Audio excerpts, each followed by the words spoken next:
Rhetoric, media, and immigration.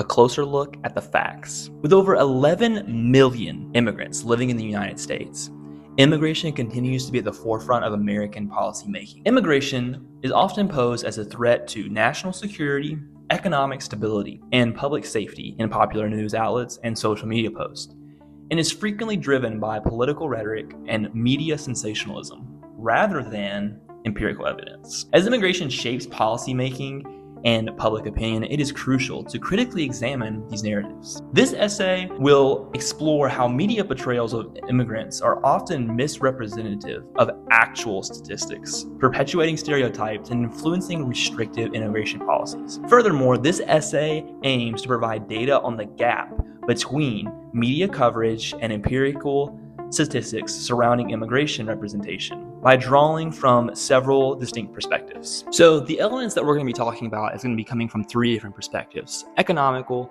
criminological, and sociological perspectives. I have found that each of these specific disciplines is a great way to uncover just how the different topics in immigration are interconnected to one another and how you have to connect all three of these elements in order to get a better picture of the whole situation. In the United States and around the world, there's a tendency to be deeply impacted by the media that one consumes. Influence is especially guided by the elite individuals with media clout and often occurs subconsciously, shaping thoughts and behavior. What was once done in traditional media is shifting to the digital age, where social media is becoming a leading platform for molding public opinion. As Zhang et al. Argues in the International Journal of Modern Physics, quote, "Network public opinion has a considerable influence on society, a fact that is only magnified by intelligent behavior learning algorithms online. These social media algorithms cause users to become trapped in an echo chamber that enforces pre-existing beliefs and encourages the spread of misinformation." This study is further supported by Sophie Morsoli in a paper that explains that partisan bias can facilitate the spread of misinformation because it confirms people's own opinions.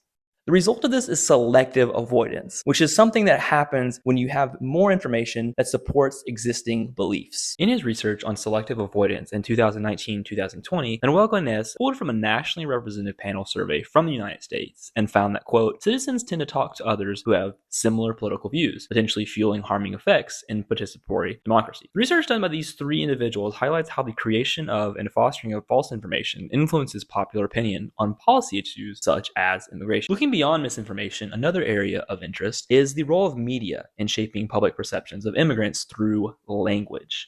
The term illegal immigration, as Kari notes, has its origins in pop culture and has been widely adopted by political figures, news outlets, and social media platforms. This terminology has significant implications for public perception. Hong explains that legal terms aliens has morphed into illegal alien, illegal immigrant, and simply illegal, quote, used as a noun to describe immigrants in a pejorative manner. This shift in language reinforces negative stereotypes, suggesting that immigrants are inherently criminal or unlawful. Because these terms are colloquial, they lack proper meaning and lead citizens to use them in ways that tend to be xenophobic. The Congressional Research Service gives definition written in Primer on U.S. Immigration Policy that states, quote, "The term legal alien refers to people who are not U.S. citizens, including both legally and not legally present," end quote. The persistent misuse of language and linguistics contributes to the stigmatization of immigrant communities and in turn justifies immigration policies that are punitive. Since immigration is often seen in the light of criminality, the rhetoric distorts the positive contribution immigrants make and promotes policymaking that is fear-based. Contrary to popular rhetoric, research has shown that there is no meaningful correlation between immigration and higher crime rate. American sociologist and criminologist of the College of William Mary, Graham Alsey, and professor of criminology, law and society, and sociology, Charles E. Krubin, explore the relationship between immigration and crime through three sociological theories: demographic profile and social disorganization, economic deprivation and competition, and finally, illegal drug market activity. These sociological theories suggest that immigration could lead to higher crime rates due to weakened social ties, increased job market competition, and lower human capital among immigrants, which may drive some to illegal activity. However, Owsley and Kubin's analysis of 51 studies in the Annual Review of Criminology reveals that the association between immigration and crime is practically zero, challenging the validity of these theories. Despite this empirical evidence, popular media often emphasizes rare instances of violence and criminal activity within immigrant communities, perpetuating the stereotype of immigrants as criminal. This discrepancy between theory and data underscores the need for a more nuanced understanding of immigration's impact on crime, one that moves beyond stereotypes and looks at data. The research from Owsley and Kubin is further supported by nonpartisan organizations. The Journal of Crime and Justice has an informative report showing that, quote, immigration either reduces or has no impact on crime on average, end quote. As previously discussed, the perspective that immigrants are criminals is perpetuated by the colloquial term illegal immigrants. When claims are made about high volumes of immigrants being criminals, it causes one to wonder if this perspective is informed by data or just from presumptions made largely from linguistics, mass media, and sensationalized reports. It's a curiosity at the heightened by knowing how challenging it is to estimate criminality within the immigrant community. Alex Norwas, Vice President for Economic and Social Policy Studies with the Cato Institute, explains that these challenges are only recently being released in the state of Texas. The state of Texas is vital in this final piece of the conversation, not only due to its proximity to Mexico. Texas has the second largest undocumented immigration population of any state, and 58% of all Border Patrol encounters with undocumented immigrants along the southwest border occurred there. Furthermore, Texas does not have jurisdictions limiting cooperation with immigration enforcement and public data sharing. Crime data from Texas between 2013 and 2022 gives compelling data regarding immigrants and their actual criminal activity. Northwell's analysis shows that there is a 26.2% less likelihood of undocumented immigrants being convicted of homicide than American natives. And this number jumps to 61.4% when looking at data from documented immigrants. There is a popular argument that many migrants who enter the country are murderers. The 10-year data shows that yes, migrants are capable of murder, but native-born Americans have far higher homicide conviction rates. These distinct sources challenge media narratives and that call into question immigrants and public safety. Looking at ongoing policy debates with evidence in mind is key to grounding one's perspective and avoiding sensationalized stereotypes. While Owsley and Kubin's research challenges immigrants' realities of living with stereotypes, other academic research highlights the positive social and economic contributions of immigrant communities. Kari highlights the economic necessity of immigration, stating that, quote, economists overwhelmingly agree that we need immigrants, both skilled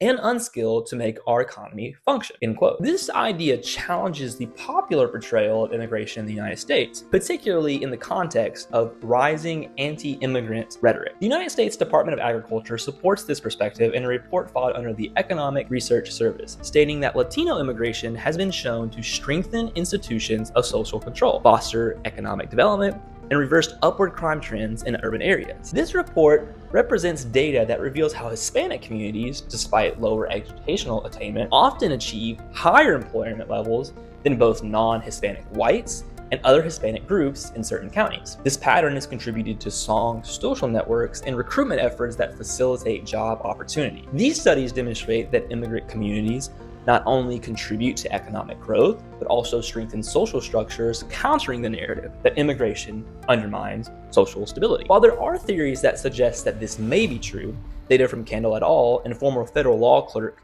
and Yale Law School graduate Ramunjan Nadudar indicate that immigrants often fill low-skilled jobs that native workers are unwilling to take, challenging the notion of economic competition. Further investigation reveals rhetoric claiming immigrants to be job stealers and avoidant of paying taxes as a fear-based myth, as tax revenues from immigrants are in the billions each year. Cracking down on undocumented workers can be a real threat to multi-billion-dollar industries such as the farm and agricultural industry, with places such as California relying on upwards of 70% of this workforce to be undocumented individuals. Knowing that many immigrants fill roles in the agricultural sector, many Americans, specifically those in favor of anti-migrant labor, should find it interesting that the United States Department of Agriculture would have research revealing the importance of the high volume of migrant labor. This dynamic is further explained by dual market theory, which divides jobs into two categories: primary and secondary. The primary market is reserved for those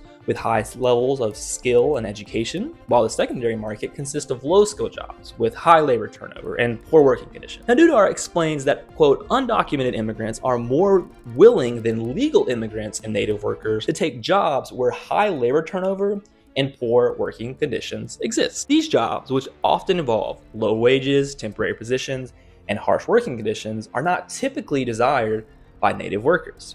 This is not to say that American natives do not occupy the secondary job market, but rather that the jobs that they fear are being taken are not the ones they would want if they even had a choice. By examining these sociological perspectives, it becomes clear that immigration plays an especially vital role in supporting industries that rely on low-skilled labor. The rhetoric surrounding immigration in the United States often distorts reality, fueled by sensationalization, media portrayals, and misused language. However, extensive research in sociology, criminology, and economics reveals a much more positive outlook, revealing how immigrants are not more likely to commit crimes and how they significantly contribute to the economy and strengthen social institutions. Media representations of immigrants as violent criminals distorts crime statistics, perpetuates harmful stereotypes, and influences restrictive immigration policies based on sensationalized fears rather than objective evidence. It's crucial to challenge these stereotypes as national policy discussions continue and encourage a data-first, nuanced understanding of immigration and its complexity. To further quote Kari, quote, 1 in 4 of all Americans are immigrants or the children of immigrants, revealing the profound contribution from non-natives to the growth of the United States. The potential benefit of a more informed perspective on immigration policies is the restoration of democratic discourse that has too often strayed from its intended purpose to serve all those who wish to live, work, and thrive in the land of opportunity.